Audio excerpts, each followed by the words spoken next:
Thank you for checking out this little teaser of the history of the papacy and church. Here's a little taste of what's coming up soon on the History of the Papacy podcast. Now, if you like what you hear, I'd love it if you'd leave a rating and review on Apple Podcasts or your podcatcher of choice. If you want to support the podcast even more, consider becoming a Patreon on patreon.com/history of the papacy. There are many levels and benefits for you, and you help keep the history of the papacy going. You can learn more about all of this at historyofthepapacypodcast.com. With that, here's another piece of the mosaic of the popes of Rome and Christian church, and I will definitely be talking to you more soon.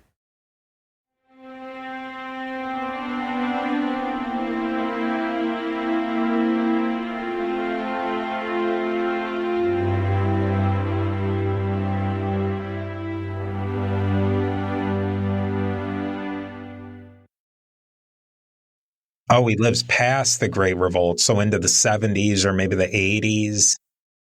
So he would be old. He'd be very old by the standards of his time. But it's possible.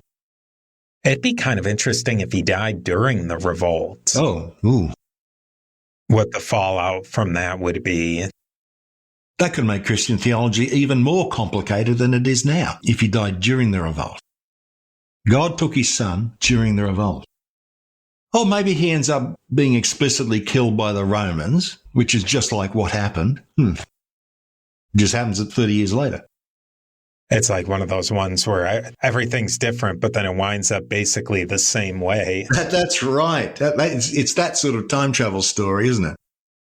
Things change massively, but yet, yeah, it ends up the same. It could have ended up exactly the same.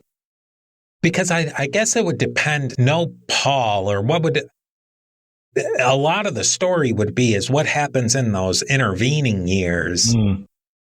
What does Paul do? Because Paul doesn't have his miraculous conversion story if Jesus is actually there.